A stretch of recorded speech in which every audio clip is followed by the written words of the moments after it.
vous présente Precious Souls Outreach Ministry, le ministère de l'évangélisation des âmes précieuses situé à Louisville, au Texas, aux États-Unis. Notre devise, c'est de faire la volonté de Dieu dans sa présence et pour sa gloire. Suivez-nous tous les jeudis avec l'apôtre David Ekissi pour un partage de la parole exclusivement en français. Bonsoir, bien-aimés. Voilà, que le Seigneur Jésus-Christ vous bénisse. Merci encore d'être là. Merci encore de nous écouter. Voilà, nous sommes là ce soir encore pour vous exhorter sur ce que Dieu nous demande, ce que Dieu attend de nous, ce que nous devons faire en tant que des chrétiens pour vivre une vie chrétienne effective, une vie chrétienne qui a un sens et qui glorifie Dieu. Alléluia. Souvenez-vous que dans le livre de Osée chapitre 4, verset 6, Dieu a dit que mon peuple périt parce qu'il lui manque la connaissance. Effectivement, on ne peut pas être un chrétien aveugle. Il faut chercher à acquérir la connaissance qui te permettra de pouvoir découvrir et savoir comment Dieu veut que tu marches avec lui, qu'est-ce qu'il attend de toi, qu'est-ce qu'il veut que tu fasses, où il veut que tu le fasses, comment il veut que tu le fasses, par qui, pour qui, ainsi de suite. Alléluia. Donc ce soir, nous sommes là pour encore voir dans les Écritures ce qu'il nous faut. Nous ne voulons pas être des chrétiens ignorants, bien entendu. Nous voulons toujours être vraiment en accord avec Dieu afin que la gloire de Dieu soit dans notre vie. Donc pour ce soir, le thème de ce soir, ce de quoi je veux parler ce soir, c'est que la Bible dit que dans son palais, tout s'écrit gloire. Alléluia. Tout s'écrit gloire. Mais quel est le palais de Dieu? Alléluia. C'est ce que nous allons voir. C'est ça, c'était dans le livre des Psaumes, chapitre 29, verset 9. Il dit, dans son palais, tout s'écrit gloire. Alléluia. Mais ce soir, nous allons voir qu'est-ce que le palais de Dieu. Amen. Lisons dans le livre de Exode, chapitre 9, verset 1. Amen. Parce que si nous sommes dans le livre de Psaumes, la Bible dit que dans son palais, tout s'écrit gloire. Nous devons savoir quel est le palais de Dieu au juste. Lorsque nous connaissons le palais de Dieu, alors nous allons arranger à ce que dans ce palais, tout s'écrit gloire. Donc, Exode, chapitre 9, verset 1. Voici ce que la Bible dit. Je lis au nom du Seigneur. La Bible dit, l'Éternel dit à Moïse, va vers Pharaon et tu lui diras, ainsi parle l'Éternel, le Dieu des Hébreux, laisse aller mon peuple afin qu'il me serve. Alléluia. Donc ma question que j'ai à te poser ce soir, ou la question que devons nous poser en tant que chrétiens, depuis que tu vis, est-ce que tu as une fois demandé à Dieu, ton Créateur, pourquoi même il t'a créé? Alléluia. Est-ce que tu t'es une fois posé la question de savoir, un matin tu t'es réveillé, un soir avant de dormir, ou un midi tu t'es assis, en train de réfléchir, en train de méditer, et tu as demandé à Dieu, mais Dieu, pourquoi est-ce que tu m'as créé? Parce que la Bible dit que dans son palais, tout s'écrit gloire. Amen. Voici Dieu qui va ordonner à Moïse d'aller voir Pharaon, où son peuple vivait en esclavage, où son peuple était maltraité, où son peuple ne donnait plus gloire à Dieu, parce que son peuple était tourné vers d'autres dieux, parce que son peuple est entré dans l'idolâtrie, dans l'égyptologie. Alors Dieu n'était pas content de son peuple. Alors Dieu a suscité Moïse, et il a dit à Moïse, va et dis à Pharaon de libérer mon peuple, afin que mon peuple vienne me servir. Mais depuis que toi tu vis là, chaque jour, tu as le souffle de vie. Est-ce que tu as une fois posé la question à Dieu? Pourquoi tu m'as créé? Parce que si tu as la réponse à la question de pourquoi Dieu t'a créé, tu sauras comment marcher avec Dieu. Tu sauras comment vivre avec Dieu. Tu sauras comment te comporter avec Dieu. Et tu vas être délivré de l'esprit de maraboutage. Tu ne vas pas chercher à ce que Dieu fasse ta volonté, mais c'est toi au contraire qui vas chercher à faire la volonté de Dieu. Parce que comme je l'ai dit, le marabout, c'est lui à qui tu vas dire ce que toi tu veux. pour que tes désirs soient satisfaits. Mais quant à Dieu, c'est à toi de savoir, de chercher à connaître la volonté de Dieu pour ta vie. Donc toi, tu fais plutôt sa volonté parce qu'il t'a créé et il a besoin de toi. Donc quand tu poses la question de savoir pourquoi Dieu t'a créé, Dieu te dira c'est parce que j'ai besoin de toi pour un but précis. Dieu t'a créé et Dieu a besoin de toi, bien-aimé. Alléluia. Donc voici Dieu qui ordonne à Moïse d'aller dire à ce chef, à ce leader, Pharaon, de libérer mon peuple. Parce que là où mon peuple n'est plus en train de me servir. Mon peuple n'est plus en train de faire ma volonté. Ce pourquoi j'ai créé mon peuple, il n'est plus en train de le faire. Ce pourquoi Dieu t'a créé, tu n'es pas en train de le faire. Alléluia. Dans son palais, tout s'écrit gloire. On arrive. Amen. Parce que si tu as vraiment posé la question à Dieu, de savoir pourquoi il t'a créé, tu sauras que tu es esprit, âme et corps. Et parce que tu es esprit, âme et corps, l'esprit a son rôle, l'âme a son rôle, le corps aussi a son rôle. Alléluia. Le corps que Dieu t'a donné a son rôle. Et le corps que tu as est l'édifice de Dieu. Le corps que tu as, c'est là que Dieu habite. Alléluia. Donc il ne faut jamais oublier pourquoi Dieu t'a créé. Il te dira pourquoi. À part le fait que ton corps soit son palais, Dieu te dira ensuite pourquoi il t'a créé.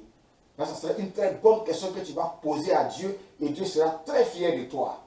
De savoir qu'enfin, il cherche ou elle cherche à connaître ma volonté pour elle ou pour lui. Alléluia. Ton corps est très important. Amen. Ton corps est très important. Quand Dieu demande qu'on laisse son peuple sortir de l'esclavage, et puis toi, tu te mets dans l'esclavage, tu te mets sous le joug de ce monde, tu te mets sous le joug de la modernité, tu te mets sous le joug de la société, tu te mets sous le joug de la mode, tu te mets sous le joug du m'as-tu voir, m'as-tu vu. Excusez-moi un peu. Alléluia. C'est le m'as-tu vu, pas m'as-tu voir. Amen. Que Dieu nous bénisse. Donc Dieu envoie Moïse en mission. Donc dans l'ancien temps déjà, Dieu exige que nous puissions déjà l'adorer, le servir. Amen. Mais comment tu sers Dieu? C'est esprit, âme et corps. Alléluia. Tu dois servir Dieu, bien-aimé. Il t'a créé pour que tu le serves. Amen. Donc après avoir lu ce passage de Exode chapitre 9, verset 1, tu comprends ici et maintenant pourquoi nous disons que tu dois sortir de la mentalité du maraboutage, parce que tu dois faire la volonté de Dieu. Alléluia. Tu ne dois pas faire ta propre volonté. Amen. Le maraboutage t'amène à plutôt te concentrer sur l'agile. C'est-à-dire que l'homme, la terre, que Dieu, l'agile, la boue que l'homme a pris pour former, que Dieu a pris pour former l'homme. En allant chez le marabout, toi tu vas plutôt vers l'agile au lieu d'aller chez le potier. Celui qui a le contrôle de l'agile, celui qui peut modeler l'agile, celui qui peut façonner l'agile, celui qui peut refaire l'agile, celui qui peut donner toute forme à l'agile. C'est lui le potier. Mais en allant chez le marabout, tu vas chez l'agile et tu passes plus le temps à vouloir faire ce que l'agile te dit de faire au lieu de chercher à comprendre qu'est-ce que le potier veut. Alléluia. Si Dieu t'a sauvé en envoyant Jésus-Christ de Nazareth, ce n'est pas pour que tu vives comme tu l'entends. C'est pour que tu puisses faire sa volonté. Si Dieu a pris la peine, Dieu s'est donné la peine de faire venir son fils en chair et en os pour aller mourir à la croix de Golgotha pour toi. Et toi, tu veux vivre comme tu l'entends. Toi, tu veux vivre comme tu le veux. Tu veux faire ta propre volonté. D'ailleurs, tu n'as pas de volonté. C'est Dieu qui crée en toi le vouloir et le pouvoir. Alléluia. Donc, pour faire la volonté de Dieu, il faut que tu sois connecté à Dieu. Alléluia. Donc, Dieu t'a sauvé. Donc, maintenant qu'il t'a sauvé, qu'est-ce que tu fais? Tu le sers ou tu vis comme tu l'entends? Dans tous les cas, les deux, c'est un choix. Et le choix que tu vas prendre, la décision que tu vas prendre a ses conséquences, soit positives, soit négatives. Mais toi seul vas assumer ces conséquences. Tu ne prends pas le temps de chercher, de comprendre pourquoi Dieu t'a créé. Tu vas assumer les conséquences du manque de poser cette question à l'Éternel. Alléluia. Donc tu dois savoir que Dieu, en envoyant Jésus-Christ sur la terre, c'est pour te sauver. À moins que tu ne sois pas concerné par l'œuvre accomplie à la croix de Golgotha, et que tu vives comme tu l'entends, et que tu sois en train de pavaner dans les boîtes de nuit, et que tu fasses de ton corps ce que tu veux, et que tu puisses vivre comme tu le penses. Si tu n'es vraiment pas concerné par l'œuvre du salut à la croix de Golgotha, alors vis comme tu veux, va en boîte comme tu veux, commets la fornication, commets l'adultère, attache tes doudous, fais ce que tu veux si tu n'es pas concerné. Si Dieu ne t'a pas créé, ne cherche pas à savoir pourquoi il t'a créé. Mais si tu crois que Dieu t'a créé, alors il est grand temps, mon frère, ma soeur, il est grand temps que tu prennes une pause et que tu demandes à savoir pourquoi Dieu t'a créé. Et Dieu te répondra. Il te répondra. Jérémie 33, verset 3. Il dit, invoque-moi, je te répondrai. Je t'annoncerai des grandes choses, des choses cachées, des choses que tu ne connais pas. Bien aimé, Dieu dit, nous périssons parce qu'il nous manque la connaissance. Or, la connaissance, c'est lui qui détient cela. Pourquoi ne pas aller à lui, lui demander, mais Seigneur, tu m'as créé, qu'est-ce que tu veux que je fasse, c'est pourquoi, ainsi de suite. Alléluia. Tu vas louer Dieu ainsi, si tu connais la réponse. Tu vas glorifier Dieu chaque jour. Tu vas bénir Dieu chaque jour, parce que tu auras découvert le but de ta vie sur terre. Et tu seras très épanoui en trouvant le but de ta vie sur terre. Alléluia.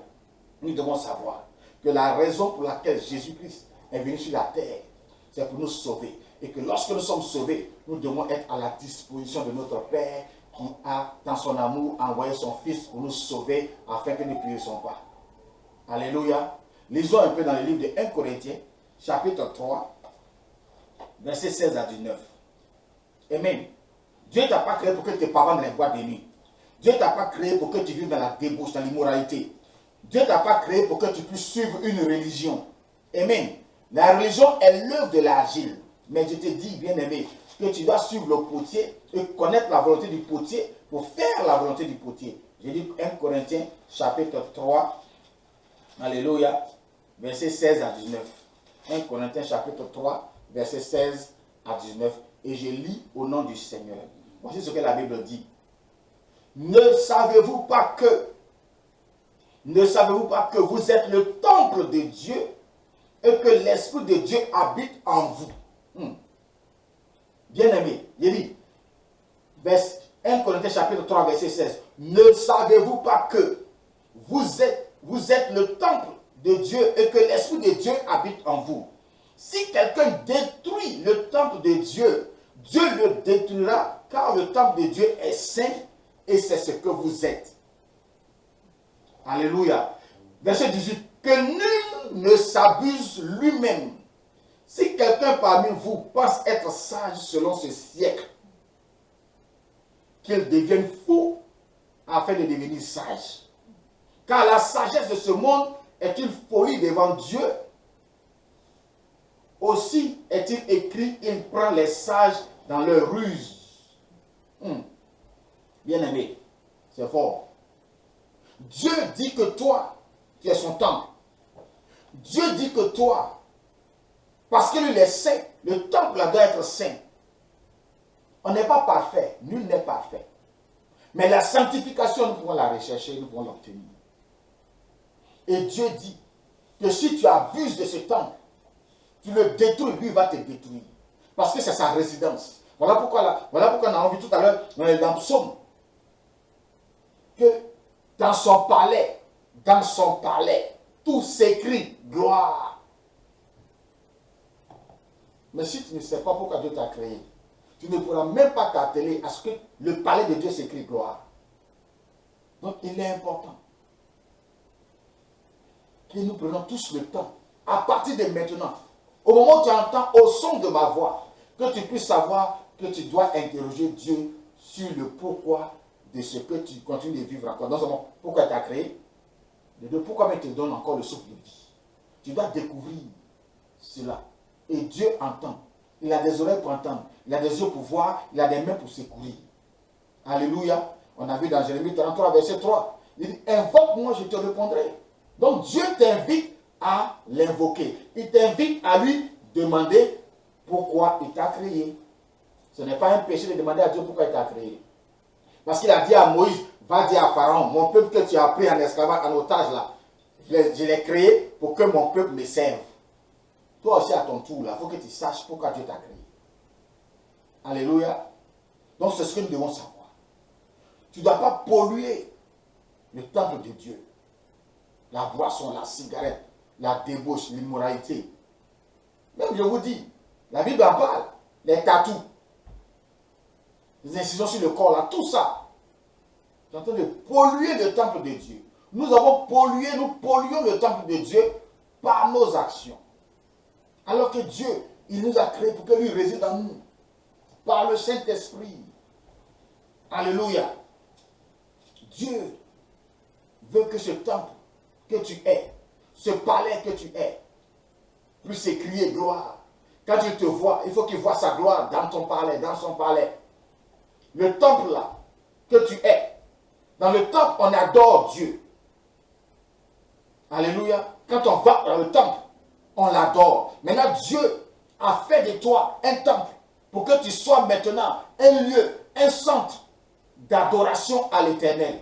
Voilà pourquoi je dis la religion nous fatigue. La religion est vide. La religion nous met dans la perdition. La religion même est un moyen d'esclavage et d'envoûtement et d'enchaînement et d'emprisonnement des mentalités et de la vie de l'homme. Mais c'est la relation avec Dieu qui libère. Et dans la relation avec Dieu, là, Dieu te va t'inspirer des chants d'adoration, des cantiques nouveaux. Dieu va te parler. Mais quand tu es dans la religion, tu suis seulement des tactiques. Il n'y a aucune inspiration dedans. C'est le fait, c'est l'œuvre, l'ouvrage des mains, l'œuvre de l'argile. Et tu méprises le potier. Tu méprises ton potier. Tu méprises ton argile, ton potier, ton créateur. Toi, en tant qu'argile, qui doit être disponible pour que le potier en fasse ce qu'il veut à sa guise et à sa volonté. Tu méprises le potier, tu te rebelles contre le potier par la vie que tu mènes. Et tu intoxiques le temple de l'Éternel. Dieu n'est pas high. Hein? Dieu n'est pas dans l'intoxication. Dieu n'est pas high. Dieu n'est pas dans le buzz. Dieu n'est pas dans le drunkenness of a Holy Spirit. Il n'est pas dans le drunkenness of a Heineken ou bien Bud Light. Dieu n'est pas dans ça. Box au Libra, Dieu n'est pas dans ça. La bière 33, des Droba, Dieu n'est pas dans ça. Droba me laisse sur le terrain. Alléluia. Arrêtons d'intoxiquer. Nous devons offrir à Dieu, dans son temple, un sacrifice agréable. Un parfum de bonne odeur. De quel parfum ton temple dégage quand Dieu te regarde? Alléluia. Ce n'est pas les grands parfums que tu mets sur toi, les Yves Saint Laurent. Ce n'est pas ça. Ce ne sont pas les grands noms de parfums qu'on met sur nous. Mais le parfum que Dieu veut sentir. C'est le parfum de l'adoration qui le glorifie. C'est le parfum qui émane d'un corps qui glorifie Dieu, qui n'est pas intoxiqué, qui n'est pas souillé, qui n'est pas rempli de n'importe quoi, mais qui est rempli du Saint-Esprit, énivré du Saint-Esprit, saturé du Saint-Esprit. C'est de ce temple-là Dieu veut. Comme on vous dit toujours, Dieu cherche des adorateurs. Les adorateurs, il en aura. Mais les adorateurs que Dieu cherche, c'est ceux-là qui l'adorent en esprit et en vérité, dans son temple. Alléluia. Bien-aimés, nous devons chercher à savoir ce que Dieu veut pour nous. Ce pourquoi Dieu nous a créés. Nous allons voir encore 1 Corinthiens chapitre 6, versets 19 à 20. 1 Corinthiens chapitre 6, versets 19 à 20. C'est dans la même veine que 1 Corinthiens 3, 6, 16 à 19. Mais nous lisons 1 Corinthiens chapitre 6, 19 à 20. Il dit encore, ne savez-vous pas que votre corps est le temple du Saint-Esprit qui est en vous? Ah, le Saint-Esprit en vous, encore plus de précision, que vous avez reçu de Dieu et que vous ne vous appartenez point à vous-même. J'ai toujours dit que quand tu lis dans la Bible qu'il y a point, le n'est pas, le point c'est la négation aiguë. Donc toi-même, là, tu ne t'appartiens même pas. Tu n'es pas l'auteur de toi-même et tu n'es pas le propriétaire de toi-même. Tu es un auteur, tu es un propriétaire. Alléluia. Tu es un metteur en scène de ta vie. Tu es un directeur de ta vie. Tu n'es qu'un acteur. Donc il faut écouter les instructions du directeur du film de ta vie. Alléluia. Donc tu ne t'appartiens pas à toi-même. Le temple de Dieu que tu es, n'a pas besoin d'être souillé, n'a pas besoin d'être intoxiqué, n'a pas besoin d'être lié par des liens d'âme, parce que la fornication, parce que l'impudicité, parce que l'adultère. Alléluia. Verset 20. Il dit, car vous avez été rachetés à un grand prix. Glorifiez donc Dieu dans votre corps et dans votre esprit qui appartiennent à Dieu. Bien aimé, la Bible est claire. Dieu n'est pas dans vos boîtes de nuit. Alléluia. Tu es le temple de Dieu. Tu as du prix aux yeux de Dieu. Tu es plus que ce que tu crois que tu es. Tu n'as qu'à dégager et émaner le parfum que Dieu veut sentir. Que ce parfum émane de ton être entier. Et que ce parfum qui vient de toi glorifie Dieu. Et que Dieu, tu attires l'attention de Dieu. Alléluia. Bien-aimé, il est temps que nous puissions nous poser la question de savoir pourquoi Dieu m'a créé. Parce que dans son palais, ça c'est son palais. Ton corps, c'est le palais de Dieu, c'est le temple de Dieu. Et dans le temple, c'est l'adoration. Et Dieu, la Bible dit que Dieu siège au milieu de la louange. Alléluia. Et que ceux qui adorent Dieu l'adorent en esprit et en vérité. Jésus-Christ a dit quoi? C'est lorsque je serai élevé que je vais attirer les âmes à moi. Ils sont le mettre à la croix. Il a attiré les âmes à lui. Maintenant, toi, attire la présence de Dieu dans ta vie en gardant le temple du Dieu saint comme il le désire. Dieu aspire à ce que ce temple qu'il t'a donné, que tu transportes chaque jour. Mais fais attention là où tu vas avec le temple de Dieu. Fais attention à ce que tu fais avec le temple de Dieu. Fais attention à ce que tu mets même dans le temple de Dieu. La Bible dit ce n'est pas ce qui entre dans la bouche de l'homme qui le souille, mais ce qui souille l'homme, c'est ce qui sort de sa bouche. Les calomnies, les critiques, les injures, les gossips. Il ne sait pas ce qui entre dans la bouche de l'homme, mais ce qui sort. Donc du temple, qu'est-ce qui sort du temple? Est-ce que c'est du poison ou bien c'est de l'eau de vie? C'est ça qui est important. Alléluia. Tu es l'habitation symbolique de Dieu. Ce n'est pas une imagination. C'est une réalité. C'est la preuve de l'œuvre du salut à la croix de Golgotha. Ce n'est pas une imagination. Ce n'est pas juste une image. Parce que tu n'es pas une image. Si tu es une image, tu es l'image de Dieu. Tu es le temple de Dieu. Tu es l'édifice de Dieu. Tu es la maison de Dieu. Et la maison de Dieu est sacrée. Elle n'est pas facilement, on ne va pas dans la maison de Dieu comme ça, n'importe comment. Dans la maison de Dieu, on adore Dieu. Dans la maison de Dieu, on vénère Dieu. Donc dans ce corps, tu dois vénérer Dieu. Dans ce corps, tu dois adorer Dieu. Dans ce corps, tu dois prier Dieu. Dans ce corps, tu dois bénir Dieu. Dans ce corps, tu dois élever Dieu. Dans ce corps, tu dois glorifier Dieu. Bien-aimés, nous avons besoin de la grâce de Dieu. Nous avons besoin que Dieu vienne à notre secours.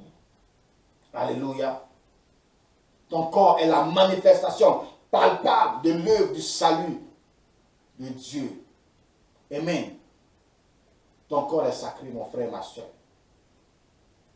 Ma question ce soir, avant de te laisser partir, c'est de savoir qu'est-ce qui émane de ton corps? Qu'est-ce qui émane du temple de Dieu? Qu'est-ce qui émane de la maison de Dieu? Il dit, ce corps ne t'appartient pas. Tu ne t'appartiens même pas à toi-même. Dieu t'a créé. Tu appartiens à Dieu. Dieu a besoin de toi. Donc, il faut te mettre à la disposition de Dieu. Pour que Dieu puisse maintenant faire ce qu'il veut au travers de toi. Pour que lui, il soit glorifié. Et qu'à la fin de tes jours qu'il t'a accordé, il puisse dire, viens, bon et fidèle serviteur. Mais bien aimé, toi seul connais ce que tu fais avec le temple de Dieu. Toi seul connais où tu vas avec le temple de Dieu. Toi seul connais ce qui rentre dans le temple de Dieu. C'est à toi de répondre. Si tu n'as jamais posé la question de savoir pourquoi Dieu t'a créé, tu peux le faire après.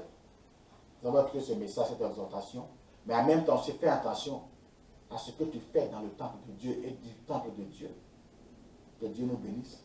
Je voulais juste que chacun de nous puisse s'interpeller.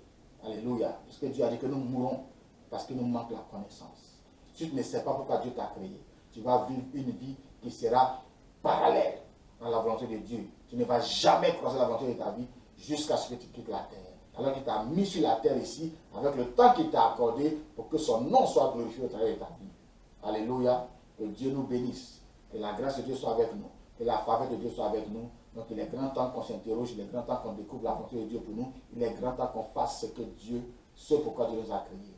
Que la grâce et la faveur de Dieu soient avec vous. Alors vous passez une bonne soirée en Jésus de Nazareth, bien sûr. Et que le sang de Jésus vous couvre. Et que le sang de Jésus, que la Bible dit que le sang de Jésus parle mieux que le sang d'Abel. Et je prie que le sang de Jésus ce soir parle mieux que ton sang. Afin que tout ce qui a été dit contre ton sang, le sang de Jésus vienne neutraliser cela. Tout décret qui a été pris contre ton sang.